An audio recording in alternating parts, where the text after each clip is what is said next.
خل عندرا كما يتريو نسجن كم قدوس العما زقبر زلو ناي عبي يريد قربو زلو تحتو نتي لولاونات إيرترا متفار مالتي. It's good that he's saying 30 years because it does leave some time, right? I certainly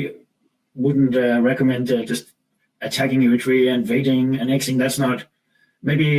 some countries, without mentioning names, could get away with that, but probably not Ethiopia. It wouldn't be the wise thing. The only thing that would be legitimate to use force is if Eritrea attacks or if the sponsorship of insurgent groups in Ethiopia becomes too blatant, right? But having said that, I absolutely understand the bitterness of Ethiopia. There's no parallel in history of a country just giving up its. Country ወደ ለኹም እዚኦም ሬድዮ ሩዋንዳ ዝኾኑ ጻዕዲዮም of course ኢትዮጵያ ከምቲ ዝብሎ ዘሎ ፕራይም ሚኒስተር ናብ ኩናት ክኸይድ ኣይደልን ከምኡ ጌራ ኢትዮጵያ ንኤርትራ ኣጥቂዓ ካብ ማሕበረሰብ ናይ ዓለም ክድሕን ትኽእል ሃገር ኣይኮነትን ገለገለ ሃገራት ከምኡ ክኾና ክለየን ሽም ክጠቅስ ኣይደልን ብሓፈሻ ግን ኢትዮጵያ ናብ ኩናት ከይዳ ክትከይድ እንድሕር ኮይና ኤርትራ ምስቶም ኣብ ውሽጢ ዓዲ ዘለዉ ባንዳታት ዝብሎም ንፋኖን ህወሓት ንኻልኦት ማለት እዩ ንዓታቶም ምድጋፍ ወይ እውን ንዖም ስፖንሰር ምግባር ተቋረፀቶ ንዑ ትገብር ከም ዘላ ዘለዎ ጭብጢ የለን ግን ኢትዮጵያን ክሕጉስ ስለ ዘለዎ ከምዚ ንሪኦ ዘለና እዩ ስለዚ ውግእ ክጅምር ተኮይኑ በቲ ናይ ንፋኖ ዶ ንጋለ ዝሕገዞ ዘሎ ብኡ ምክንያት ክኸውን ዝኽእል ብርግፅ ንኤርትራ ክትሓርም ንኤርትራ ከተጥቅዕ ብሓይሊ ክትወስድ ኩሉ እቲ ዘረባናቱ ከመይ ኢሉ እቲ ኩናት ይብርትዕ ከመይ ኢልካ ናብ ኩናት ተኣቱ ንምርሳን ዝጥቀምሉ ዘለዉ ታክቲክ እዩ ሬድዮ ሩዋንዳ ዝኾኑ ሰባት እዮም ክንብል ከለና ካብ ዜሮ ተበጊስና ኣይኮናን እቲ ዕላማ ከመይ ጌርካ ብክልቲኡ ንዓቢ ናይ ሰላም መላኺ ወይ ናይ ዝምድና ከም ኢትዮጵያ ዝኣመሰለት ሃገር ምስ ሕዝቢ ዘለዎ ኣፍ ደገ ባሕሪ ዘይብላ ሃገር የላን ስለዚ እቲ ምረት ናይ ኢትዮጵያውያን ቃንዛ ናይ ኢትዮጵያውያን ስቃይ ናይ ኢትዮጵያን ይርዳእና እዩ መን ከልኪልዎም ኣፍ ደገ ባሕሪ ንክጥቀሙ ዶስ ክጎብጥሎም ናይ ካልእ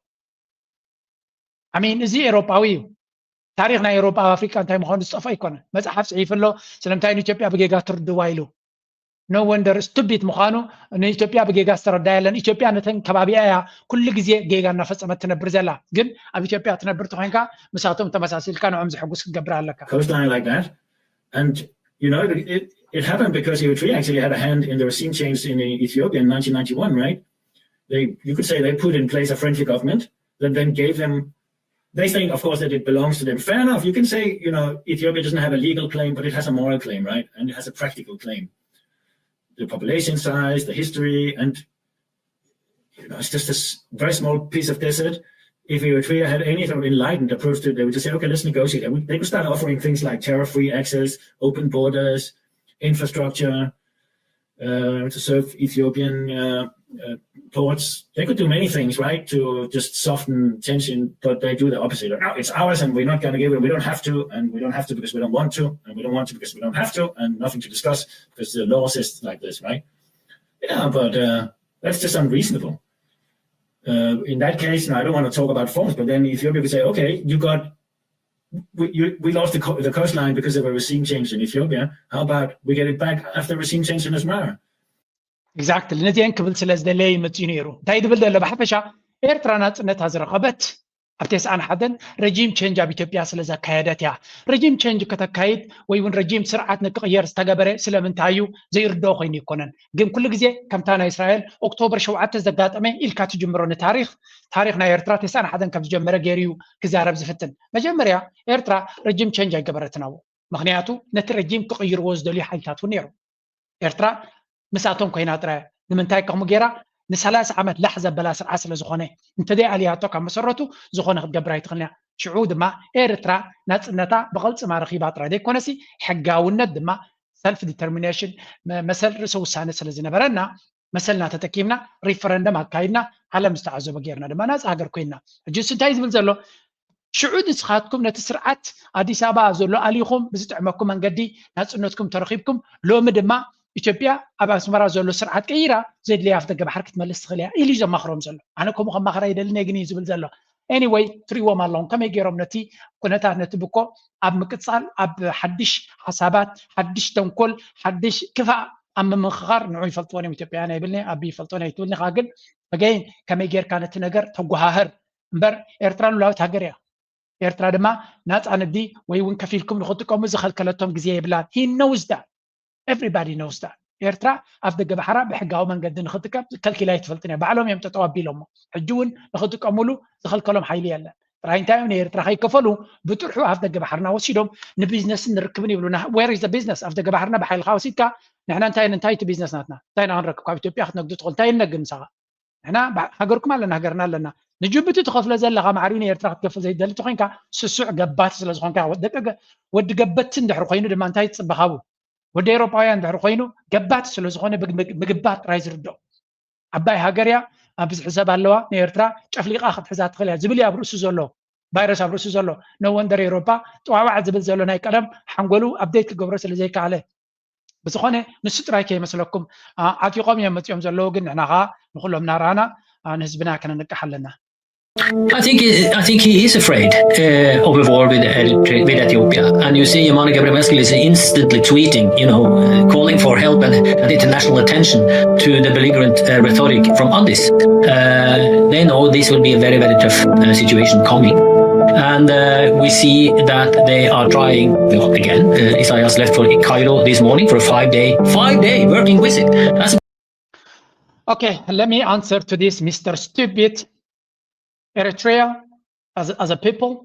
as a nation, we are afraid of war. We don't like war. We hate war. So if anybody is coming with war to us, of course we feel bad. We don't like it. We don't enjoy it. But we know very much our independence is at stake. Our freedom is at stake. And Eritrea will prevail, whether you like it or not. Eritrea will prevail. So እንታይ ክገብር ይመፅኡ ዘሎ ፕሬዚደንት ኢሳያስ ፈሪሂ እዩ ንግብፂ ሃዲሙ ዘሎ ከምዚ የማነ ገብረ መስቀል መመፅኡ ዝምልሶ ዘሎ ፈሪሆም ስለ ዘለው እዮም ርዒዶም ስለ ዘለው እዮም ካብ ኩናት ፈሪሆም ስለ ዘለው መጀመርያ ንኩናት ዝፈልጦ ይንፈርህ ኩናት ስለ ንፈልጦ ኩናት ክመፀና ከሎ ዋላ እውን ክንስዕሮ ንኽእል እንድሕር ኮይና ክንፈርህ ንቡር እዩ ስለምንታይ ኩናት ላፅ ስለ ዘይኮነ ኩናት ሓዊ ስለ ዝኾነ ማንም ሰብ ርእሱ ዘለዎ ናይ ሰብ ሂወት ዘገድሶ ይፈርህ ካብ ኩናት ኣይደልን እዩ ካል ኣማራፂ እዩ ዝደሊ ካብ ኩናት ኤርትራ ድማ ብኩናት ላሕ ስለ ዝበለት ኩናት ኣይትፈቱን እያ ስለዚ ኩናት ንኸይመፅእ ኩሉ ዝከኣል ንምግባር ኤርትራ ትገብሮ ዘላ ውሒድ ኢና ንብል ዘለና የማነ ገብረ መስቀል ዝፅሕፎ ዘሎ ሲ ኤርትራ ሰንቢዳን ርዕዳን ስለ ዘላ ትፅሕፍ ዘላ ኢሉ ሓውሲ ተሓጒሱ ከሎ እዩ ዝዛረብ ዘሎ ፅቡቅ ገበረት ኤርትራ መጀመርያ ኤርትራ ትገብሮ ዘላ ሕጋዊ ነገር እዩ ሓደ ገባትን ዓንዳርን ሓይሊ ክወረና ይመፅእ ኣሎ ማሕበረሰብ ዓለም ምንጋር ንዓለም ምንጋር ጭብጢ ምግዳፍ ፅቡቅ ጌርካ ገሊፅ ካብ ምፅናሕ ፅቡቅ እዩ ምክንያቱ ኩናት ምስ ጀመረ እንታይ ከጋጥም ምዃኑ ኤርትራ ትፈልጥ እያ ዊ ኖው ኣቤ ዓንዲሩ ናብ ኤርትራ ተመፅኡ እንታይ ከጋጥሙ ከም ዝኾነ መጀመርያ ናይ ኮነን ካብ ኢትዮጵያ ዕንዳራ ክንርኢ ረጂም ኣፍተር ረጂም ኣፍተር ረጂም ንዓን ነዚ ንሱ ዝብሎ ዘሎ ኤርትራ ፕሬዚደንት ኢሳያስ ሰንቢዱ ንግብፂ ሃዲሙ ዘሎ እዩ ዝብል ስምዖ ላ ግን ፅቡቅ ጌርና ክምልሰሉ ኢና Pretty long working visit for any head of state, to any other head of state, so to say. I don't think Al-Sisi will sit with him for 5 days, but some ministers will probably do that. And of course, it is in Egypt's interest to assist Eritrea, to help Eritrea. But to what level will they help is a different question. How much will Egypt put into the fold in capabilities and capacities to fight the war with Ethiopia? Well, let me answer to him directly. Number one, Eritrea doesn't need Egypt to support to defend its territorial integrity, sovereignty, and independence. So Eritrea doesn't need any help. Why? Because Eritrea has always mastered how to defend its interests, its territory, its nation. So Eritreans are prepared to defend what rightfully belongs to them. Now, whether we have good relationship with Egypt or not, that's not going to be the detrimental factor. Eritrea is always ready to defend its interests. The question, ምስ ግብፂ ትገብር ዘላ እንታይ ዝብል ዘሎ ፕሬዚደንት ኢሳያስ ካብ ግብፂ ካብ ኣልሲሲ ሓገዝ ንኽረክብ ገለ እንትሃቦ እዩ ዝኸይድ ዘሎ ክህቦ ይኽእል ግን ዝኣክል ሓገዝ ዘሂቦ ይኽእል ኸውን ንኢትዮጵያ ንኽከላኸላ ንኢትዮጵያ ንኸድሕና ካብ ኢትዮጵያ ንኸድሕን ይብል ኣሎ ኣብይ ኣሕመድ ሓይሊ እንተዘለዎ መጀመርያ ንፋኖ ምስዓረ ነይሩ ኤርትራ ካብ ኢትዮጵያ ክመፅእ ዝኽእል ኩናት ሕማቅ ስለ ዝኾነ ኩሉ ግዜ ኩናት ኣይንፈቱንና ግን ካብ ኢትዮጵያ ክመፅእ ዝኽእል ኣብዚ ሕጂ ዘለዎ ደረጃ ኣቢ ክገብሮ ዝኽእል ዕንደራ ኣብ ልዕሊ ኤርትራ ካብ ክፈጥሮ ዝኽእል ፀገም እታ ኢትዮጵያ ትበሃል ብኸመይ ክትቅፅል ትኸውን ኢሉ ክሓስብ ምተገደደ ግን እንታይ እሱ ኣብ ውሽጡ ጀንዊንሊ ሕማቅ ናይ ኤርትራ ስለ ዝደሊ እዩ we know you genuinely want Eritrea to fail that is not going to happen many white guys Western guys maybe the Western establishment wish it for years for Eritrea to fail but Eritrea always prevails not because Egypt or whatsoever helped her. Eritrea prevails because of Eritreans, the resilience of its people, the resilience of its defense forces, and the resilience of the government by itself. So Eritrea has many challenges,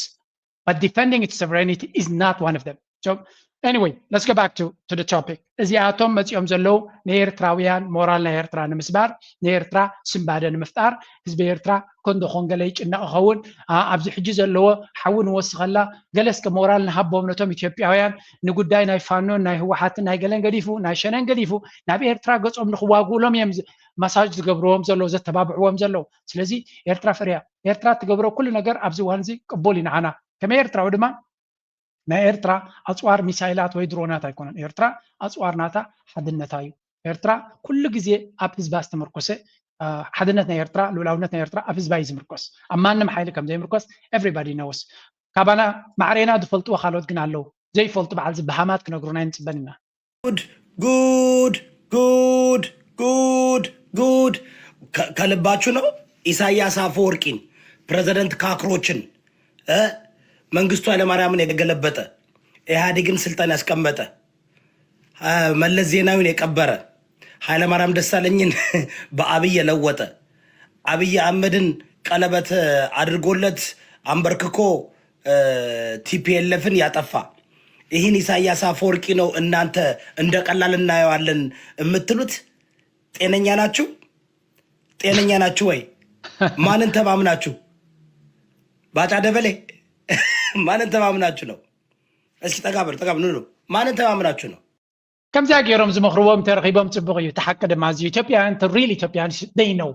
ዓይኑ ከፊቱ ኖርማል ከም ኖርማል ዝሓስብ ፍሉይ ጂኒየስ ዘይኮነ ኖርማል ዝሓስብ ኤርትራ መን ምዃና ይፈልጥ እዩ ፕሬዚደንት ኢሳያስ ኩሎም ቶም መራሕቲ ተሰሪዖም ዘለው ሓደ ብሓደ ኩላ ሃይለ ስላሴን ክትስኸሉ ትኽእል ኢኻ ኩላቶም ከም ዝወድቁ ዝገበረ መራሒ እዩ ንሱን ሰራዊቱን ኣብዚ እዋን እዚ ዘይረኣይዎ ዓይነት ፀላኢ የለን ዘይረኣይዎ ዓይነት መልክዕ ናይ ኣሰላልፋ የለን ኩሉ ሪኦ እሞ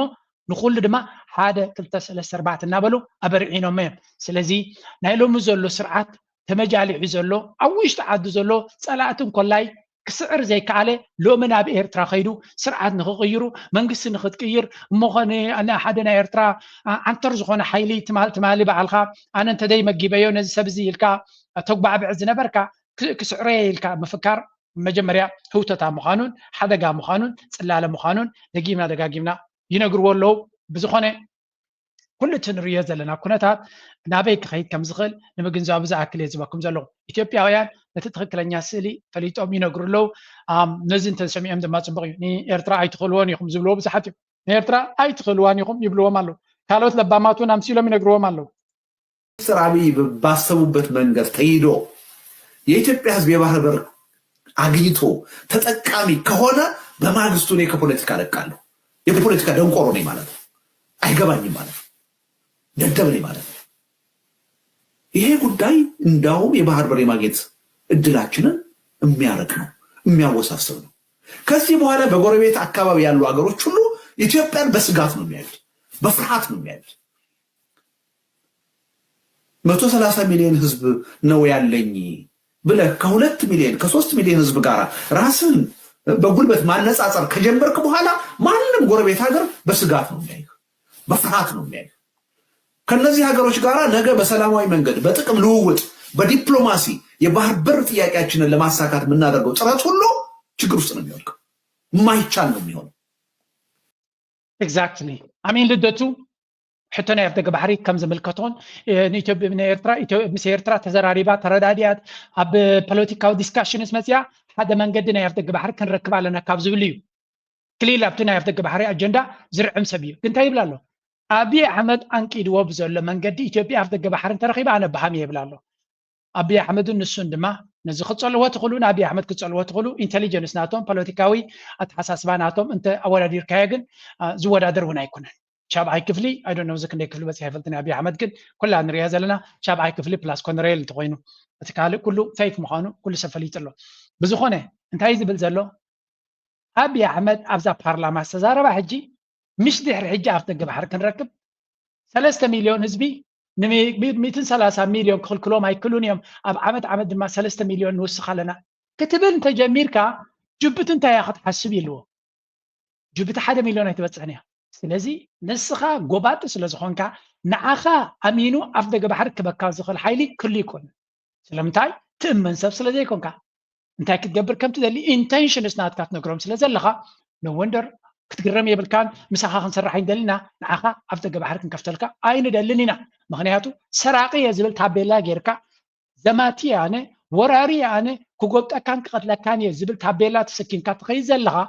ጥዑይ ኣእምሮ ዘለዎ ኣብ ገዝዋ ይእትወካን እዩ ብዝኾነ ይኹን መንገዲ ንስኻ ተኣትወሉ መንገዲ ይገብር እዩ ብዘይ ንሱ ድማ ንስኻ ንዓኻ ከውድቕ ዝደሊ ሓይሊ ኩሉ ኣብካ ዓዱ ከምፅእ እዩ ምናልባት ንስኻ ተዓብዮ እንተኮይንካ ኩሉ ሰብ ሓይሊ ከምፅእ ሶማልያ እንታይ ደገራ ኣብዚ ግዜ እዚ ክዋጋእካ ዓቕሚ ስለ ዘይብለ ኢላ ናይ ግብፂ ሰራዊት ኣምፅያ ናይ ትርኩ ሓይሊ ወታደራዊ ሓይሊ ክዳን ኣምፅያ ምስ ካልኦት ሓይልታት ድማ ዓበይቲ ሓይልታት ድማ ስምምዕ ገይራ በይና ስለ ዘይትኽእሎ ኤርትራ ድማ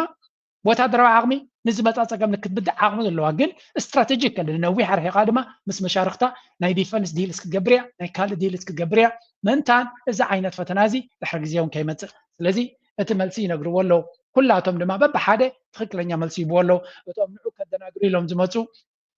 ኣልፊ ፈንጠዝያ ዝኾኑ ምሁራት ኢና ባሓልቲ ግን ሓዊ ክእትዉ ከም ዝደልዩ ዘለዉ ብተፈላለየ መንገዲ ንሪኦምን ንሰምዖምን ዘለና ኢና ካብዚ ቀፂሉ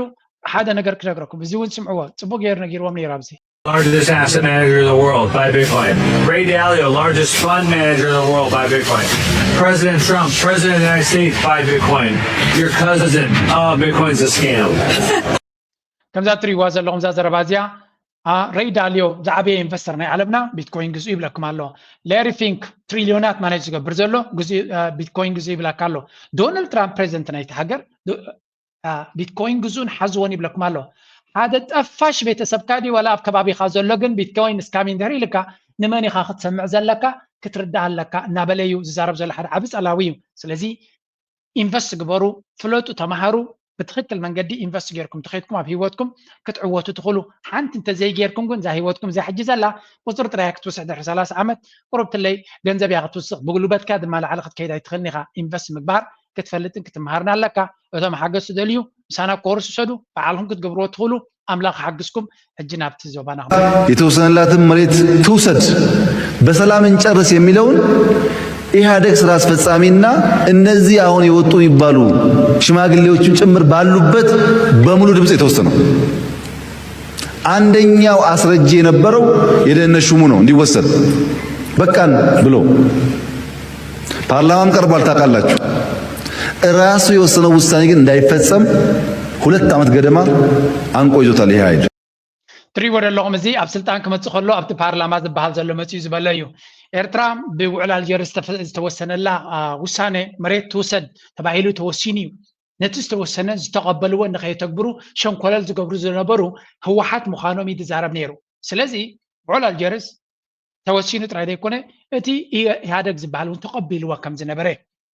for whatever reason ግን ሉላውነት ናይ ኤርትራ ክቕበል ኣይክእልን እየ ክብልካ ክንሰምዖ ኢና መጀመሪያ ኢትዮጵያን የቀይ ባህር አክሰስ ያሳጣው ውሳኔ ማን ወሰነው ካቢኔው ይሆናል ብለን የካቢኔውን ዶክመንት ብናገላብጥ የለም ካቢኔው ያቆም አይ የለም ምክር ቤት ይሆናል የወሰነው እዛ ዘረባዚ አጅ ብዙሕ ግዜ እንዲና ንሰምዓ ዘለና መጀመሪያ እንታይ እዩ ዝብል ዘሎ እቲ ካቢኔ ዶ ዲሞክራሲ ዝብልዎ ዘሎ ኢህአዴግ ይምፅይዎ ማለት እዚኣቶም ሲ ክሳዕ ክንደይ ሃውታት ያን ሃገር ምዃኑ በዚ ክትፈልጥ ህወሓት ናብ ስልጣን ምስ መፀ ብዝኾነ ይኹን መንገዲ ኢህአዴግ ዝበሃል ምስ መፀ ንሱ እዩ ነቲ ዲሞክራሲ ኢልዎ ባይቶ ዶ ፓርላማ ዶ ካቢነ ዶ ጅንዕፍሪ ዶ ዝብሎ ዘሎ ዘምፅኦ ኢህአዴግ እዩ ስለዚ ንሱ ብስልጣን መፅኡ ዘሎ እቲ ፓርቲ እቲ ፖለቲካል ሲስተም መን ያቆይሞ እቲ ኢህአዴግ ዝበሃል እዩ እቲ ኢህአዴግ ዘምፅኣሉ ሲስተም ተጠቂሙ ኣብ ስልጣን ኮፍ ኢሉ ኣሎስ ይዛረብ ካሎ ይግዕር ኣሎ for whatever reason እቲ ኢህአዴግ ዝበሃል ዝወሰነ ግን بزخون يخون من قد كرد عني كعلن يزبل زلو قصيلو دما انت يزبل زلو اتي تقو زلو رضوان نور حسين انت يلو نير مثلكم من دي عمتات بحر ما ناتي ويلكم هي ودك وي كان هو حتى يتخصص يلو بحر زطفونا قد كتزارب انت يرخوينكم ايتوبيا كيدو منيليك كسوس ويلو منيليك نتليان هيبوم نتليان فقط ذهب انت لكم بمنيليك بخصاص جمرن بر ناب زز لم لكم اي تزارب زبل زنا بري لو تقمتيلو بقداينا يفتق بحري كي حفروا تقمتي لهم زاربونا زلو ይገባናል የምንለው አሰብ የኢትዮጵያ አካል ስለሆነች ብቻ ነው ሲሉ ዶክተር በለጠ ሞላ ተናገሩ።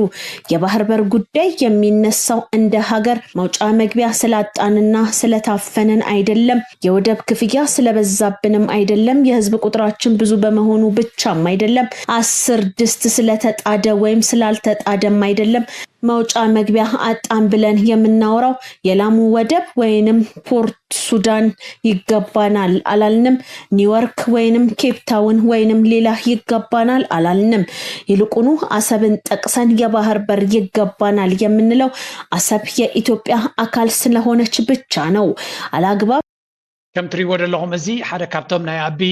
አዳኸርቱ ዘሎ ኣብቲ መንግስትናቱ ዘሎ እዩ ናይ ኢኖቬሽን ዶ ዋላ ናይ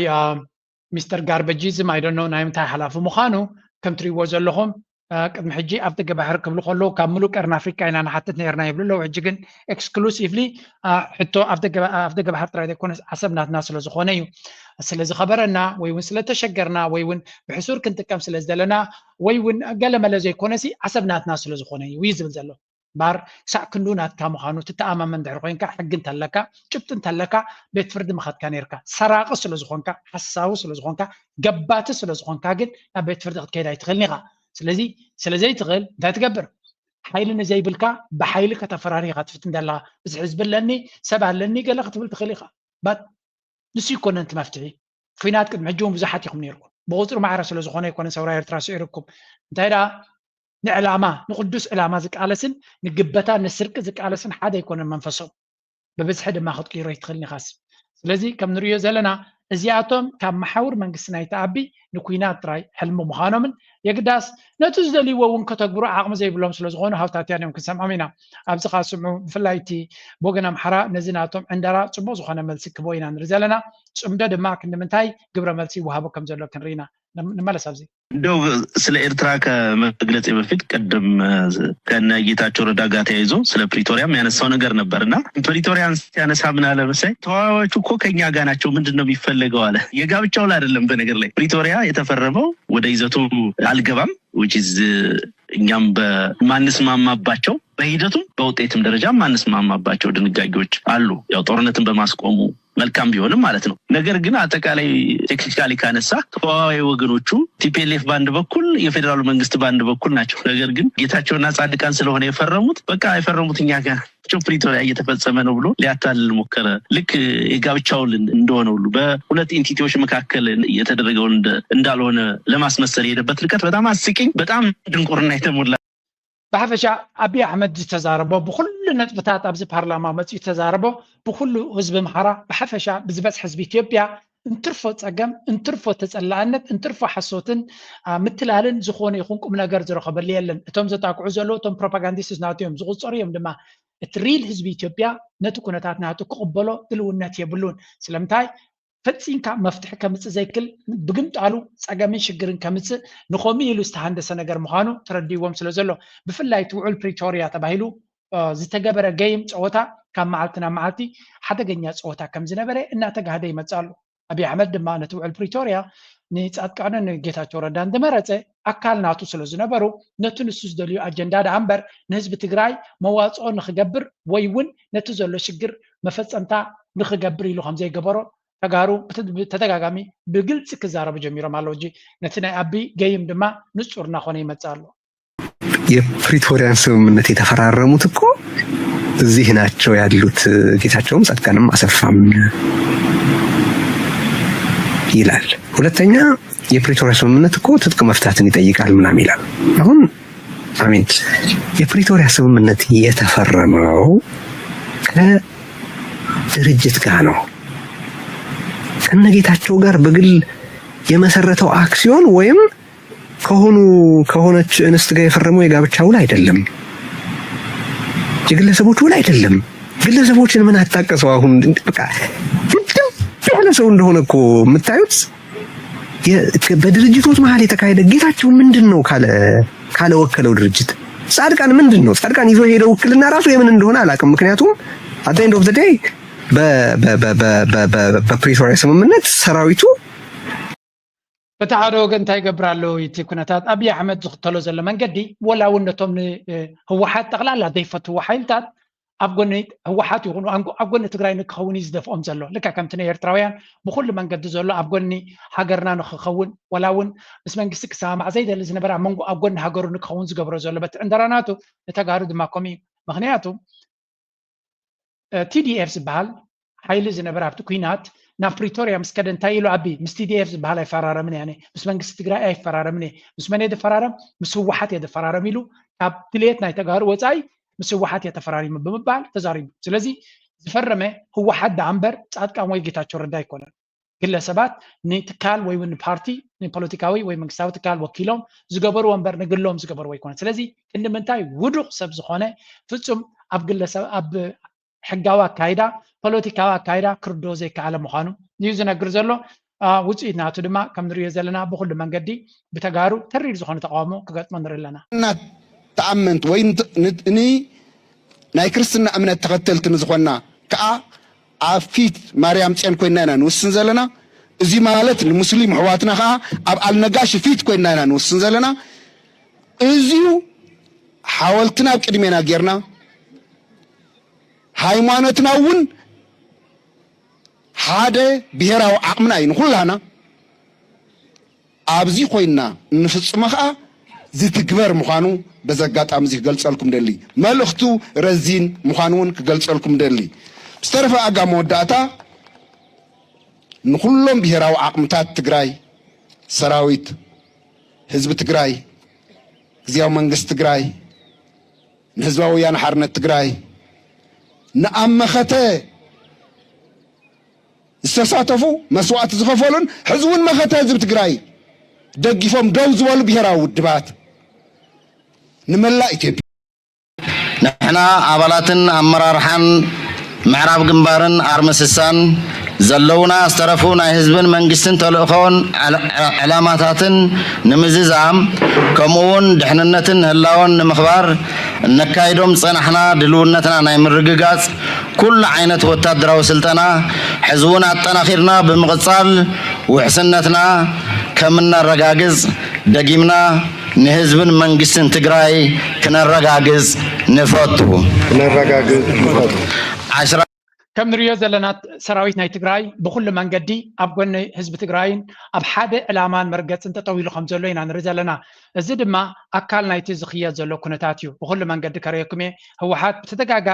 በተደጋጋሚ ክሲ ይገብራሎ ዝኻ ውዕል ፕሪቶሪያ ይወድቃሎ አብይ አሕመድ ብዙሕ ሓደጋ ይፈጥራሎ ብዙሕ ስጉምትታት ክወስድ ይፍትናሎ ማሕበረሰብ ዓለም ካብ ሕጂ ነቲ ኩነታት ከይተበላሸወ ከሎ መፂኩም ኢትኩም እቱ ገለ ነገር ክገብሩ ትኽእሉ ትኾንኩም ሕጂ እትዋን እናበሉ ብዙሕ ፃዊዒት እዮም ዝገብሩ ዘለዉ so much so ነቲ ዝገብርዎ ዘሎ ኣመና ስለ ዝበዝሐ መን ከላግፀሎም ሪኦ ኣለኹ እዚ ትሪእዎ ዘለኹም ናይ ብሓቂ ዘገርም ኩነታት እውን ክትብሎ ትኽእል ኢኻ ስምዕዎ እዚ በሚዮም ሰሓድ ኣምባሳደር ይወግእ ነይረ ኣብ ውሽጢ 6 ወርሒ 28 ደብዳቤ ፅሒፉ ኣሎ ኣብ ቦንበር ህወሓት ንኢንተርናሽናል ኮሚኒቲ ንጉተረሽ ንዓለም ዓድታት ኩሉ ንትራምፕ ከይተረፈ ንኤዩ እንዴት ገይረ ፈልጠነ እዚ ግን ካብ ናይ ኤዩ ኣነ በሚዮም ሰሓድ ኣምባሳደር ይወግእ ነይረ እስትሪእዎ ዘለኹም እቶም ህወሓት ዝበሃሉ ንኩሎም ኣምባሳደራት ንኩሎም ፖለቲከኛታት ንዩኤን ንኩላቶም ብተደጋጋሚ እቲ ዝግበር ዘሎ ኩነታት ሪፖርት ይገብሩ ከም ዘለውን ንሱ ግን ምስ ዓቢ ወጊኑ ስለ ዘሎ ኣሽካዕላል እናተፃወተ ነቲ ስቃይ ናይቲ ህዝቡ ነቲ ዘለዎ ኩነታት ነቲ ወሪድዎ ዘሎ ሓደጋ ካብኡ ንክወፁ ዝገብርዎ ዘሎ ፈተነ እናሽካዕለለ ክምልሰሎም ኢና ንርኢ ዘለና እዚ ድማ ኩሉ እዚ ንሪኦ ዘለና ኣካል ናይቲ ጌታቸው ረዳን ጻድቃንን ዝኸድዎ ዘለው ነቲ ህዝቢ ነቲ ስቃዩ ነቲ ኩነታት ክርዱ ዘይደልዩ ብግምጣሉ ነቲ ኩነታት ከባእሱ ነቲ ብኮ ተጠቂሞም ድማ ናቶም ፖለቲካዊ ዕብለላ ናቶም ፖለቲካውን ካልእ ኣጀንዳታት ናቶም ከሳልጡ ስለዚ ትግራይ ንክመውት እቲ ሓይሊ ናይቲ ህወሓት ድማ ንክድምሰስ ዝኾነ ይኹን ፃውዒት ዝገብሮ ድማ ከም ኣባጫው ገይሩ ክምልሰሉ ብዙሓት ሰባት ሰብ እዚ ናይ ብሓቂ ኣኺልዎ እዩ ጠቕላላ ፎር ወጪ ካብቲ ናይ ትግራይ ቃልሲ ብምባል ክገልፅዎ ሰሚዐ ኣለኹ ምናልባት ንዑ ድሕሪ ሕጂ እቶም ኣምሓራ ይኹን ካልኦት እዮም ክከላኸልሉ ዝኽእሉ ንቐፅል እቶም ካልኦት ግን ናተኣሳሰሩ እዮም ዝኸዱ ዘለዉ ያስፈልጋል አያስፈልግም ተብሎ ጥያቄ አይመጣም ምንም ለምንም ይሆነ ግን እንዴት ነው ዋናው ነገር መቼ ነው ዋናው ነገር በምን ሁኔታ ነገሩ ያልቃል፣ በምን ያህል ዋጋ ነው ነገሩ። አሁን አገር ውስጥ አብይ ወደብ ሊያመጣ ሳይሆን ነገር እየፈለገ ያለው አገሬ ውስጥ ስልጣኔን ላጣ ስለሆነ ይሄንን የወደብ ጉዳይ ደግሞ ስልጣን ለመቆየት ከጠቀመኝ ምንም ያህል ሪስክ አገርን የሚበትን ዋጋም ቢሆን ሊጫወትበት ነው ነገሩ። ኤግዛክትሊ አብይ አህመድ ወደብ ከምጽእ አፍ ደገ ባሕሪ ከምጽእ ዘይኮነ ዕላሙ ዋላ እውን እታ ኢትዮጵያ ክትብተን ትኹን ኣነ ስልጣነ ከናውሓለይ ዝኽእል ሓደ ቲኬት ወይ እውን ሓደ ኣርስቲ እዚ ኣፍ ደገ ባሕሪ ዝብል ምስ ኤርትራ ዝግበር ዘሎ ወጥሪ ብኸምኡ ስለ ዝረኣዮ ናይ መወዳእታ ካርድናቱ ስለ ዝኾነት ብሓዊ ዝፃወት ዘሎ ብምባል እዩ ዝገልፆ ዘሎ። ምናልባት ናይ ኣቢ ካድረታት ናይ መወዳእታ ደረጃ በፂሖም ከም ዘሎ በዚኻ ትፈልጥ። ማን የቀረኝ አለ ኢሳያስ። ከሲሲ በላይ የቀረኝ ማን አለ ሲል ፂ የሚለው የአይጥ ድምፅ ኢሳያስ ፕሮጀክት ነበር። ኢሳያስ ምን ነበር ዓላማው? በምን ነበር ፍላጎቱ? በሽሬ መበጥበጥ፣ በሱዳን ሁመራ መበጥበጥ፣ ከዛ በዚህ በአልሸባብ በሶማሊያ መበጥበጥ ነበረ። የሶማሊያው ተመታ ነው የምልህ። ምን ነበረ? ፓራሌል ስቴት እዛ መመታቱ አይደለም፣ ሱዳን ውስጥ ሊመታበት የነበረው መሳሪያ ተመቶ ከእጁ ላይ ወደቀ። ሶማሊያ ላይ ሊያደርጉት የነበረው ፓራሌል ስቴት የተከሰተባቸው ራሳቸው ቤት ወፍዬ ሱዳን ውስጥ ተከሰተ። አልፋሽር ትላንትና በቁጥር ከትላንት በስቲያ በቁጥር ስትል ሰው ሞተ፣ ሰው አለቀ፣ ጄኖሳይድ ይሏል። አባዬ ወፊቴ ያደገ ልንገር ትሪኦ ኣለኹም እዚ ናይ ብሓቂ ምስሉን ገፁን ጥራይ ኣይኮነን ሕማቕ ወላ ተኣእምሩ እዩ እቲ መልሓሱ ተኣፉ ድማ ውሽጣዊ ፅባቐ ናይ ሰብ ብቓላቱ ኢኻ ትዕቅኖ። ስለዚ ኣብ ዓለም ምሉእ ኣብ ኣልፋሸር ዝግበር ዘሎ ግፍዒ ክትዛረብ ከላ ንሱ ሕሜቲ ተዓዊቱ ኢሉ ተሓጒሱ ዘሎ። ካልኣይ ድማ ነዳይ ናይ ልቡ ይሓልም ድዮም ዝብልዎ ሕሜቲ ኣብ ኣልፋሸር ኣብ ምዕራብ ናይ ሱዳን ነታ ኣልፋሸር ትብል ከተማ ስለተቆፃፀረ ዋይ ሻዕብያ ዝረኸበ ኢሳያስ ብስምባደ መይቱ እዩ ዝብለና ዘሎ። እዚ ኣሜን እዞም ሰባት እዚኣቶም ኣብ ኤርትራ ዘለዎም ፍርሂ ፍሉይ ቴራፒ ከም ዘድልዮም እኳ ንርኢ ኣለና። ብተደጋጋሚ ድማ እዚ ዓይነት ስነ መጎት ኢና ንርኢ ዘለና። ኤርትራ ጉዳይ ናይ ሱዳን ብቐረባ ይስማዓ። ኤርትራ ግን እቲ ትብሎ ዘሎ ስትራቴጂ ኩሉ ብሶማልያ ጌራ ብኣልሸባብ ጌራ ክትመፀና እያ ትሓስብ ነይራ።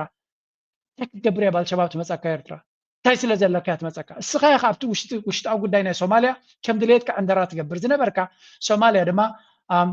ስለዚ ፃላእትካ ምስ ግብፂ ዲል ጌራ ምስ ቱርኪ ዲል ጌራ ንባዕልካ ሽግር ገጢሙካ ኣሎ ሕጂ። ኤርትራ ግን ንሶማልያ ሰላም ንክትረክብ ልክዕ ከም ካልኦት ሃገራት ብክልተ እግራ ጠጠው ንክትብል ትሕግዝ ነይራ። ምናልባት ሕጂ እውን ክትሕግዝ እያ በቲ ዘለዋ ዓቕሚ። ካብ ወፃኢ ግን ብሶማል ጌራ ክትመፀካ ትብድበሉ የለን። ኣብ ውሽጢ ካደ ትብላዕ የለካ እንታይ ክትገብር እያ ናባኻ ክትመፅእ ትደሊ ኤርትራ።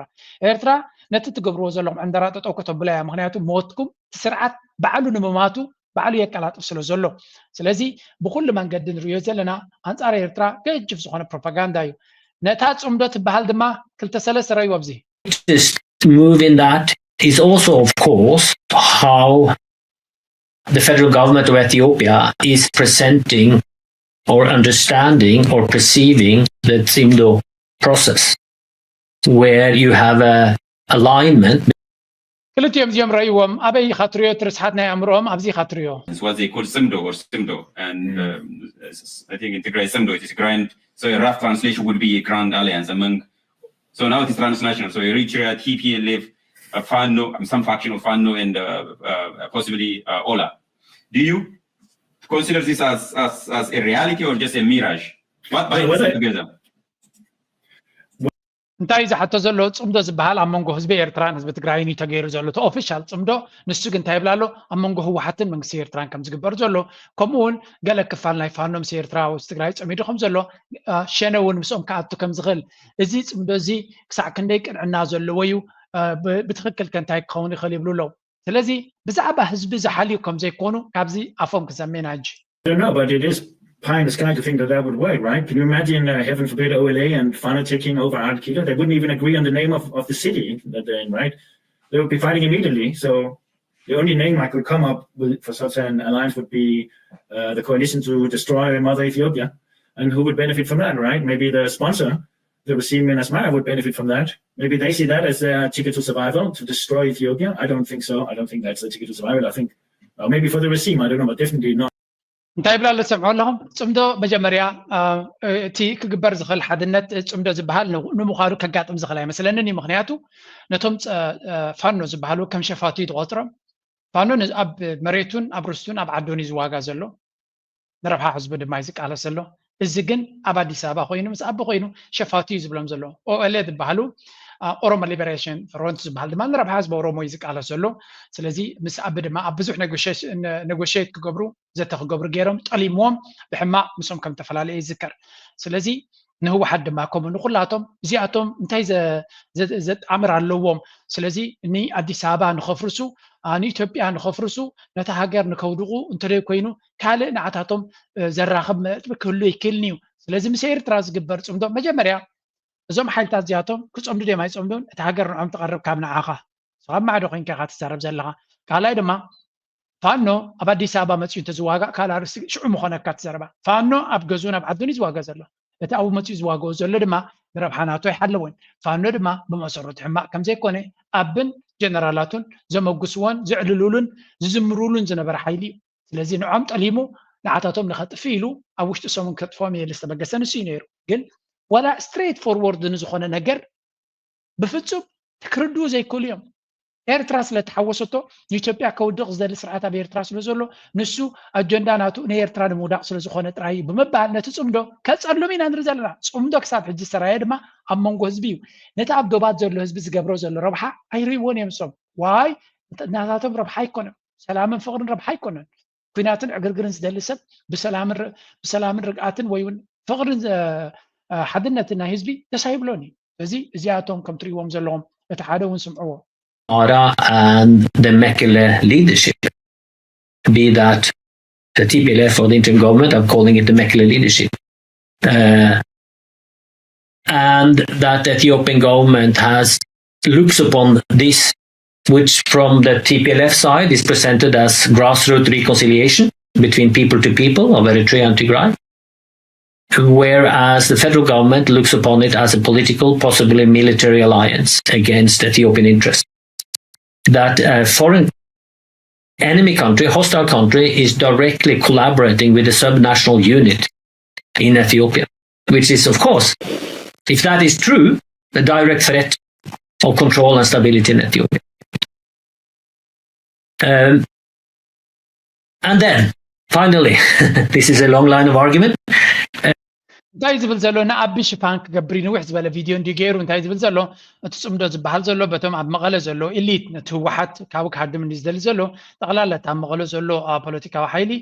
ነቲ ፅምዶ ህዝቢ ንህዝቢ ርክብ ዝግበር ዘሎ እዩ ኢሉ ዝገልፀ ዘሎ ብግምጣሉ እቲ ናይ ኣብ ኣዲስ ኣብ 4 ኪሎ ዘሎ ስርዓት ግን እዚ ህዝቢ ናይ ህዝቢ ጥራይ ዘይኮነ ፖለቲካዊ ገለ ክፋል እውን ናብ ወታደራዊ ክኸይድ ዝኽእል ሓይሊ ምዃኑ ርክብ ምዃኑ እዚ ድማ ሓደ ኣብ ውሽጢ ኢትዮጵያ ዘሎ ምስ ሓደ ፀላኢ ኢሉ ዘቐመጡ ሓይሊ ኣብ ኤርትራ ርክብ ክገብር ከሎ እዚ ከም ምክንያት ናብቲ ዩኤን እውን ፅሒፍዎ ዝነበረ ብኸመይ እዩ ስለዚ ኩናት ንምጅማር ስነ መጎት ከም ዘለዎ ይዛረብ እዚ ኩናት ክጅምረሉ ዝታወቀ to try to intervene, to try to negotiate our case. We have tried to negotiate and used our diplomacy versus Eritrea, but Eritrea is still belligerently undermining our stability and funding and fueling, giving material support to our enemies, domestic and foreign, and so on and so forth. So,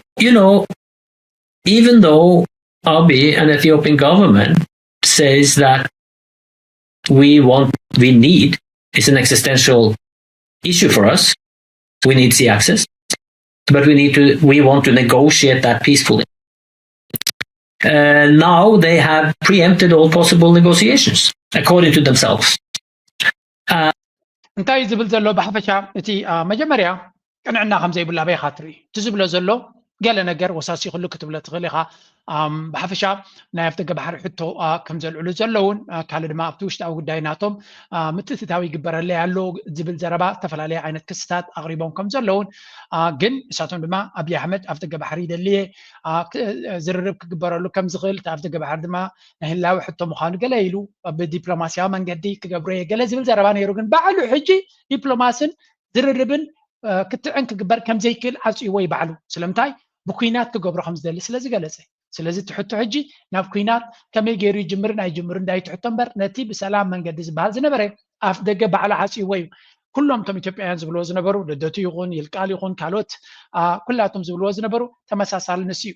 ኣብ ኩሉ ድማ ተመሳሳሊ ኩነታት ኢና ንሰምዕ እቲ ዝረአ ዘሎ ሓይሊ ዝኾነ ነገር ፍረ ዘለዎ ነገር ይግበር ከም ዘየለን እንታይ ዳ ናብ ኩናት ክወስዶ ዝኽእል ኩነታት ይፅዕር ከም ዘሎን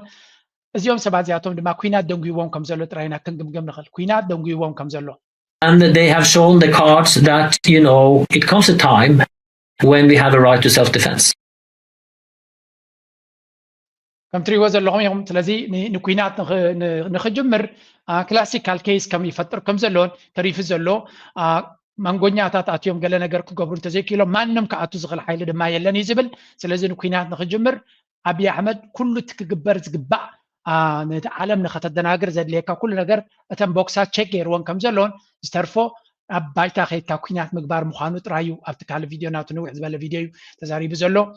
ከም ትሪእዮ ዘለኹም ዝኾነ ይኹን ናይ መፍትሒ ኣርእስቲ የለም እንትርፎ ነቲ ኩነታት ናብ ኩናትን ዕግርግርን ምውሳድ እዩ እዚ ግን ፖለቲካ ናይ ኣምሓራ ብፍላይ ናይ ኢትዮጵያ ተደጋጋሚ ነቲ ኩነታት ይኹንኖን ይምልሰሉ ከም ዘሎ ኢና ንርኢ ዘለና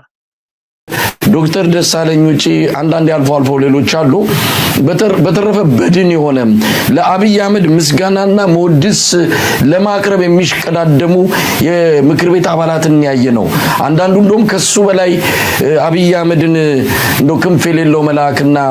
እንደው ጋማ የለውም እንጂ አንበሳ ነው ማለት እስኪቀራቸው ድረስ ቃላት እስኪያጥራቸው ሲያመሰግኑት ነው ያየ ነው ምናልባት እስከምን የመነጨ ከግለሰቡ የግል ባህሪ የመነጨ ነው ወይስ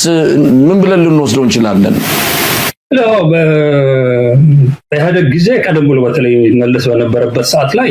የተወሰኑ ተቃዋሚዎች ስለነበሩ የራሳቸውን አቶ ቡልቻ ደመቅሳ አይነት ሰዎች የነበሩበት ነው እና እነሱ ድል ሲሰጣቸው ስርዓት ያለው ጥያቄ ያቀርባሉ በተለይ መለስ በነበረበት ሰዓት ላይ አልፎ አልፎ ልክ አብይ እንደሚናገረው አይነት ተቃዋሚዎችን ባሽሙርና በንቀት የሚናገርበት ሁኔታ ቢኖርም አሁን አብይ እንደሚያደርገው ሳይሆን በአክብሮት መልስ መልስላቸው ነበር ከም ንሪኦ ዘለና እንታይ ዝብል ዘሎ አብይ አሕመድ ኣብቲ ፓርላማ ዳርጋ ናቱ መጋበርያታት ከም ዝኾኑ ዘርእዩ ንዑ ከም ንጉስ ዘመስግኑ ከም አንበሳ ዝገልጹ ከም መልአክ ድማ ክንፊ ጥራይ ዝጎድሎ መልአክ ገይሮም ዝገልጹ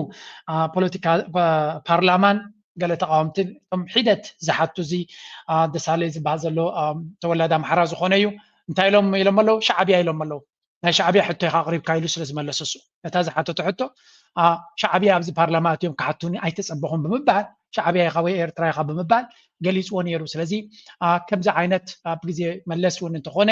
ይረአ ነይሩ ኣሽሙር ግን ከምዚ ደረጃ ንዕቀት ከምዚ ደረጃ ኣይነበረን ወላ ኣብ ኢትዮጵያ ተቃዋሚ ዝበሃል ፖለቲካ ንሽም ዳኣ እምበር ተግባረ ዘለዎ ከምዘይኮነ እዩ ዝገልፅ ዘሎ አንዳርጋቸው ፅጌ እዚ ሕጂ ዘሎ ኩነታት ግን ብኩሎም መንገዲ ዘስደምም ምዃኑ እዮም ዝነግሩ ሪፈረንደም ግለመለ ብስሩት ሕግጋት ዝበሃሉን ተሕስሕስሕስሕ ብሎ እዩ ዝኸይድ ዘሎ ንምንታይ ኢና ዝዕድልዎ ዘለና እስቲ ሓደ ነገር ዝገርመኒ ግን ብስሩውን ከም ሕቶ እውን ናይ ዝገርመንን ዝኸቕርቦን ዝደሊ ከምታ ዘኒሄና እያ አብይ አሕመድ ውግእ እንተዘይ ልዕሉሲ ሰይናና ክንቅፅል ማለት እዩ ለተሕዘኒ ኩነታት ብትዘኒ ተርእይቶታት ብዝወሃበና ዘሎ obviously ዶክተሩን በተዘቀርቦ ዝነበረ ሓሳብ አብይ አሕመድ ውግእ እስካዕ ዘይወልዐ በቃ ስኢልና